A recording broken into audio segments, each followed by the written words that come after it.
नमस्कार प्यारे विद्यार्थियों, आज हम करते हैं अभी अध्याय नंबर फर्स्ट गणित का कक्षा 10 का अध्याय नंबर फर्स्ट दे रखा है रियल नंबर यानी वास्तविक संख्याएं। इसके बारे में अध्ययन करेंगे आज। अब इसमें देखो मोस्ट इंपोर्टेंट दो चीजें होती है, एक तो महत्तम समापवर्तक और एक होता है लघुत्तम समापवर्तक। क्या होते हैं? एक तो महत्तम समापवर्तक होता है, एक होता है लघुत्तम समापवर्तक।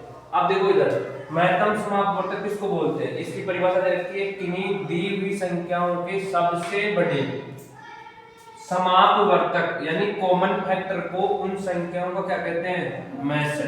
क्या बोलते हैं? मैसर। अब मैसर को बोलते क्या है? HCF, इंग्लिश में बोलते हैं HCF यानी highest common factor, highest common factor. अब इस HCF का मतलब क्या होता है?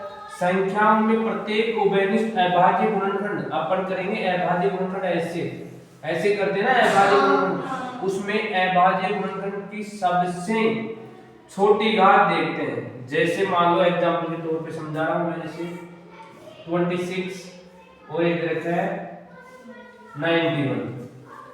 अब इसका अपने को मैसे निकालना है। क्या निकालना है?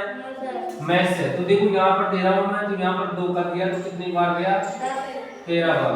फिर इसमें किसका जा रहा है? केवल 13 का ही जा रहा है, क्योंकि ये अभाज्य संख्या है, इसमें किसी का नहीं जाता है भाग। ऐसे देखो इसमें किसका जा रहा है? 7 का जा रहा है। 7 एकम 7 तिया 21, भाई 7 एकम 7, 2 बचा तो 21 हो गए, 7 तिया 21। अब यहाँ पर देखो किसका जा रहा है? 13 का। किसका जा रहा है? 13। अब इसमें देखो मैसे है, तो इस 26 का क्या हुआ? अभाज्य गुणनखंड देखो, अभाज्य गुणनखंड हुए इसके 2 और 13 और इसके कितने हो गए? 93 के 7 और 13। तो इनमें से कॉमन फैक्टर कौन सा है जो इसका मैच होगा? यानी HCF क्या होगा इसका? HCF जो दोनों में उभयनिष्ठ हो, दोनों में उभयनिष्ठ 13 है ना? हाँ। क्या है? 13 है। हाँ। दोनों में उभयनिष्ठ क्या है? 13। तो इसका मैसे कितना हो जाएगा? 13। तो ये अपन ने मैसे निकाला है, ऐसे निकालता है मैसे यानी छोटी घात का गुणनफल। दूसरा इसमें LCM यानी लघुत्तम समापवर्तक, दी हुई संख्याओं का सबसे छोटा उभयनिष्ठ गुणज ही उनका क्या होता है? लेसर। एलसीएम का मतलब क्या होता है? संख्याओं में संबंध प्रत्येक अभाज्य गुणनखंड, अभी मैंने किया ना अभाज्य गुणनखंड की सबसे बड़ी घात का गुणनफल क्या होता है? एलसीएम। अब देखो यहाँ पर अपन निकाल दिए तो एचसीएफ हो गया। अब इसका एलसीएम निकाल रहे हैं, क्या निकाल रहे हैं? एलसीएम। तो इन दोनों में से तो 13 आ गया क्या? अब यहाँ पर देखो 2 बच रहा है और 7 बच रहा है। क्या बच रहा है? 2 और 7। तो जब मैं इन दोनों को मल्टीप्लाई करूंगा यानी 13 इंटू 7 दूनी 14, इन दोनों को मल्टीप्लाई करूंगा तो कितना? 14 × 42 का 2 माशरी की 4, 14 एकम 14 4 18 यानी 182। ये क्या हो गया इसका? एलसीएम। समझ में आया? एलसीएम। अब इसमें प्रश्नावली एक पॉइंट ये चीज और पढ़नी है आपको। एलसीएम और HCF में एक संबंध होता है भी। क्या संबंध होता है? देखो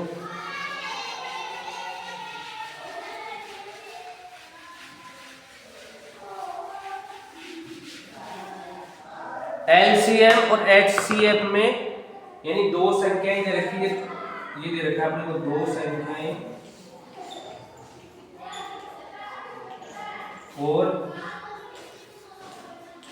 लेसर मैसर में संबंध होता है। भाई एक संबंध देखो क्या होता है, जब दो संख्याएं दे रखी है और लेसर मैसर दे रखा है तो एक संबंध होता है। क्या होता है? एक प्रश्न जरूर पूछता है इसमें, लेसर इनटू मैसर बराबर होता है पहली संख्या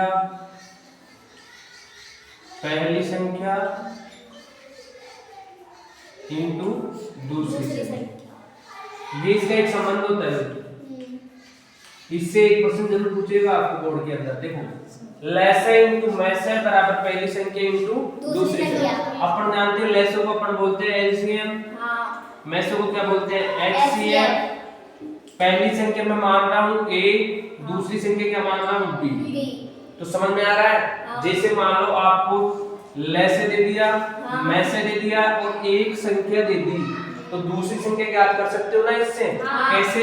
देखो इधर LCM इनटू HCF और बटे में क्या आ जाएगी? जैसे एक संख्या दे दी अपने को A दे दी, दूसरी संख्या संख्या निकाल रहे हैं अपन बी, ये संख्या अपन को नहीं दी, ये निकालेंगे अपन।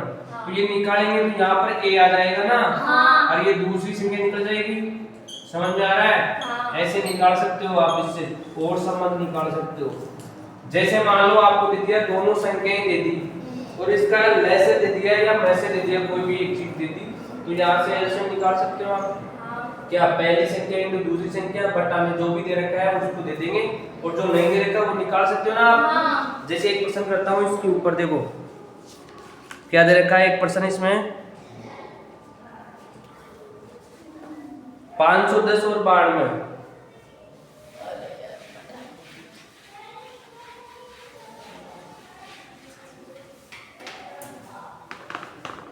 ये दे रखा है। अभाज्य गुणन विधि द्वारा पूर्णांक एचसीएफ और एलसीएम ज्ञात करना है। यहाँ दे रखा है 306 और 657, दो संख्याएं दे रखी है हमने, दो संख्याएं क्या दे रखी है, 306 और 657, दो संख्याएं दे रखी है 306 और 657 बराबर 9। इनका एचसीएफ दे रखा है हमने, क्या दे रखा है,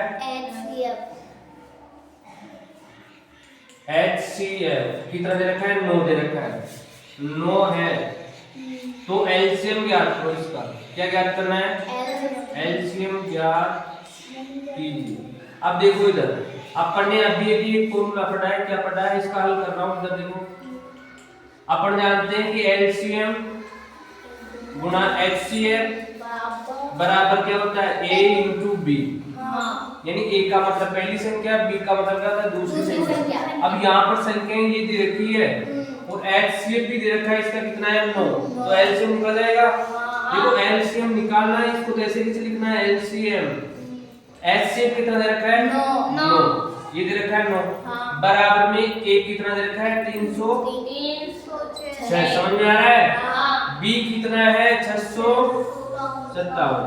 तो इसको हल कर सकता हूँ यहाँ से।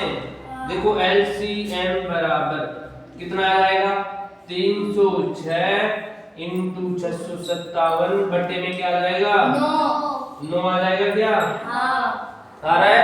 अब देखो 9 के फाड़े से कट रहा है, क्या ये कट रहा होगा। देखो 9 पंजे 45, 9 7 का 63 कट रहा है क्या। कितने बचे, 2 बच गए ना, तो 9 तिया 27। तो एलसीएम इसका कितना आ जाएगा, इन दोनों को मल्टीप्लाई कर देंगे, 306 इंटू 73 यानी 73 को, तो इसको मल्टीप्लाई करूंगा तो कितना आ रहा है आंसर इसका। देखो इसका आ रहा है 22,338। इसको हल कर लेना, 22,338। ये इसका क्या आ गया, एलसीएम। क्या आ गया इसका, HCF तो दे रखा है यहाँ पर 9 है। अपन ये संबंध जानते हैं, फॉर्मूला LCM इंटू HCF बराबर A इंटू B। तो मैंने आज ये पढ़ा है LCM और HCF क्या होता है, समझ में आया।